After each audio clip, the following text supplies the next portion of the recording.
제스처 디텍터라고 하는 걸 사용해 보고 있는데요. 자, 그러면 이 제스처 디텍터라고 하는 거 안쪽에다가 자, 이 안에 들어가 있는 함수에다가 어떤 때 호출되는지 이런 것들을 확인해 보기 위해서 자, 우리 이 안에다가 자, 이렇게 자, println이라고 하고요. 한 줄 출력이 되도록 이렇게 만들어 보죠. 그래서 on down 호출됨 이렇게 하고요. 그리고 밑에다가 return true 이렇게 넣어 보도록 하겠습니다. 자, 그 다음에 나머지는 여러분이 필요할 때 한번 해보면 되고요. 스크롤이라고 하는 게 있고요. 그 다음에 롱 프레스라고 하는 것도 있네요. 그럼 롱 프레스하고 플링이라고 하는 것만 한번 볼게요. 자, 그럼 롱 프레스, 자, println이라고 하고요.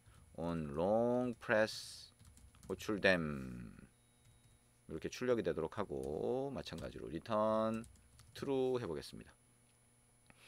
아, 여기는 리턴할 게 없네요. 여기는 빼버리면 되고요.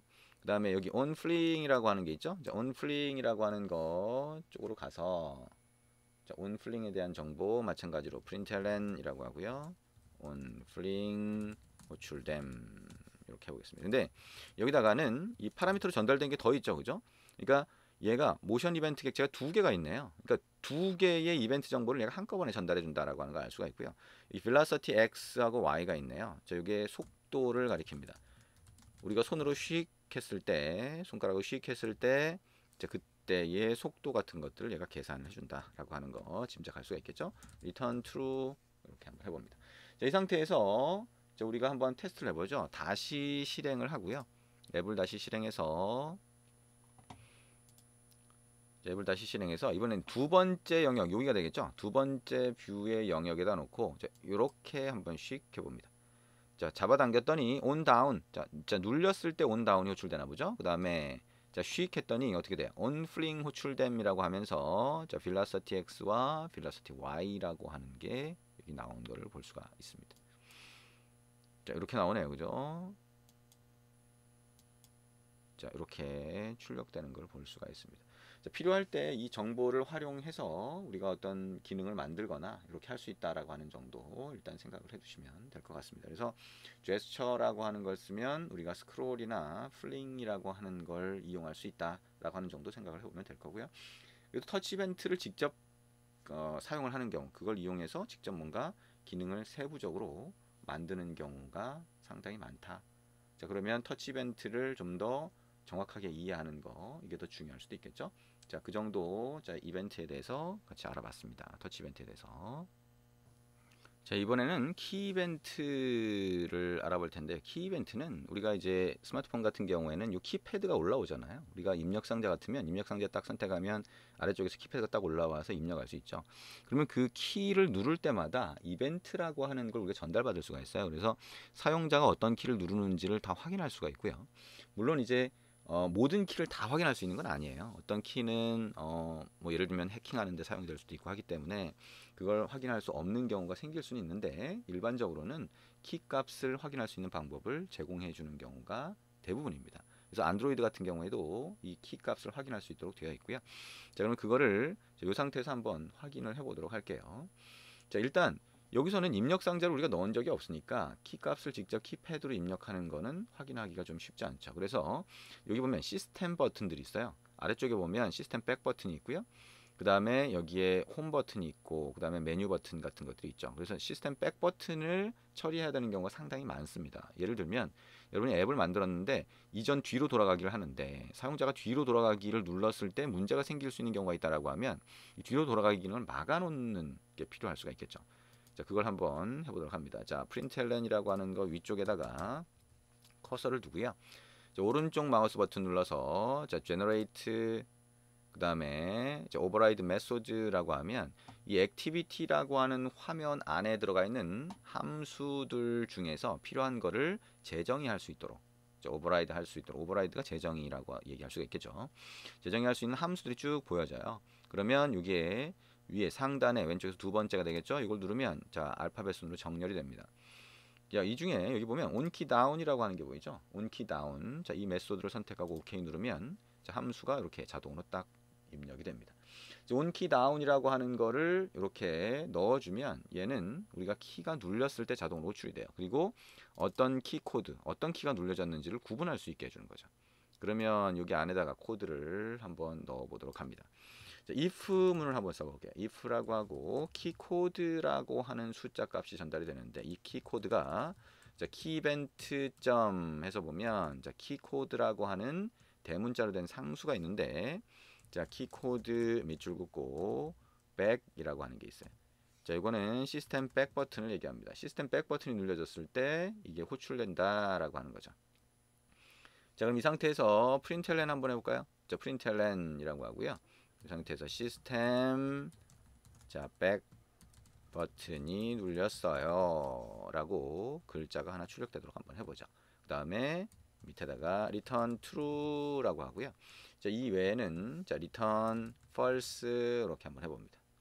return false. 자, 이 상태에서 한번 어떻게 동작하는지 한번 확인을 해보죠. 자, 앱을 다시 한번 실행을 해보겠습니다. 자, 다시 실행을 하고요. 자, 이 상태에서 시스템 백 버튼 한번 눌러보면 자, 이렇게 나오죠. 자, 시스템 백 버튼이 눌렸어요 라고 하는 거를 볼 수가 있습니다. 그리고 이 화면이 종료되지 않죠. 그죠? 화면이 사라지지 않습니다. 다시 말하면 자, 요거를 눌렀을 때 얘가 return true를 해버리면 그 이후의 동작이 취소된다 라고 하는 거 짐작할 수가 있겠네요. 자, 이렇게 해서 자, 키코드라고 하는 거 처리하는 방법을 봤고요. 자, 이 시스템 백 버튼을 처리해야 되는 경우가 상당히 많다 보니까 자, 온키 다운 자체를 이용하는 거 말고 on back pressed라고 하는 함수가 있어요. 그 함수를 이용하면 자, 이 시스템 백 버튼이 눌려졌을 때 바로 그 함수도 호출이 됩니다. 그래서 그걸 이용해서 처리하는 경우도 있어요. 그래서 그거는 여러분의 상황에 따라서 어떤 걸 쓸지는 그냥 선택적으로 사용을 해보시면 됩니다. 자, 이렇게 해서 키 이벤트 처리하는 거 같이 한번 봤습니다. 자, 이번에는 우리가 단말 방향이 바뀌는 경우에 발생하는 이벤트에 대해서 같이 한번 알아보도록 하겠습니다. 단말 방향이 바뀌는 거는 이벤트라고 얘기할 수도 있고요. 우리가 흔히 생각하는 이벤트하고 좀 다를 수도 있어요. 자, 왜냐하면 우리 단말 방향 바꾸는 거, 자, 이렇게 에뮬레이터가 있죠. 에뮬레이터의 단말 방향이 자, 여기 오른쪽에 보면 버튼이 있는데요. 로테이트 레프트 바뀌죠, 그죠? 이것도 이제 에뮬레이터에서도 동작시킬 수가 있거든요. 근데 실제 단말기를 사용을 할 때 옆으로 돌리거나 뭐 이런 경우가 생기게 되겠죠. 이렇게. 근데 여러분이 실제 이제 앱을 돌려보면 화면이 좀 바뀌는 걸 볼 수가 있어요, 그죠? 옆으로 돌린다고 얘가 그대로 이렇게 보이지 않잖아요, 그죠?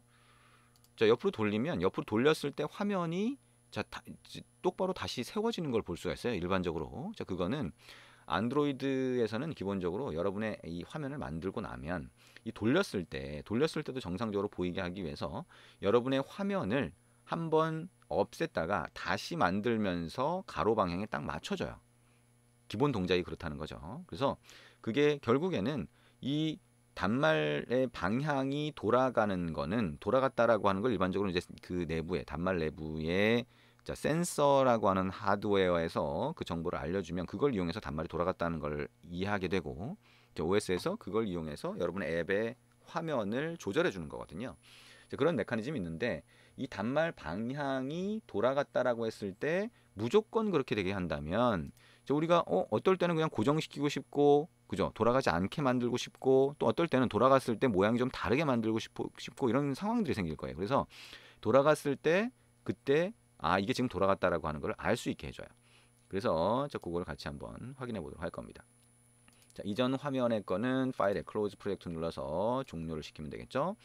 자, 시작 화면이 보이면 스타트 메뉴 누르고요. 자, 스타트 메뉴를 눌러서 보이는 첫 화면에서 empty activity 선택된 상태로 next. 자, 그다음에 여기에 자, my orientation이라고 하는 이름으로 프로젝트 이름을 넣어줍니다.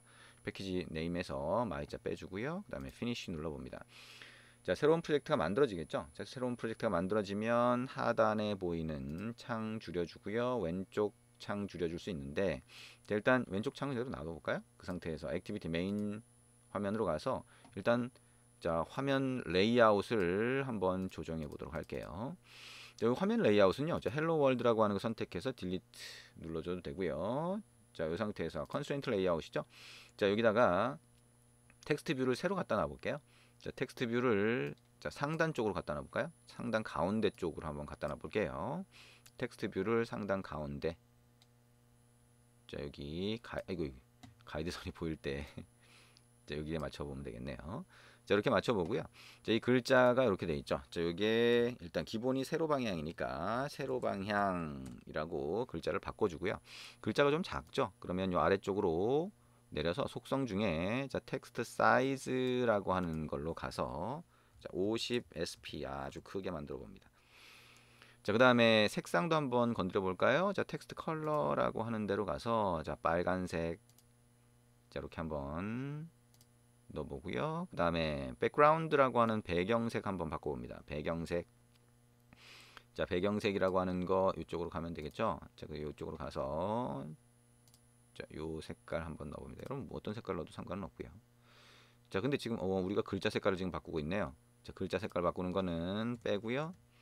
자, 배경색을 한번 바꿉니다. 컨스트레인트 레이아웃 선택을 하고 이 배경색을 아예 바꿔서 이 화면을 한번 구분할 수 있게 한번 해봅니다. 백그라운드 선택하고요. 자, 요거 선택하고 자, 이렇게 한번 해봅니다. 자, 이어서 할까요?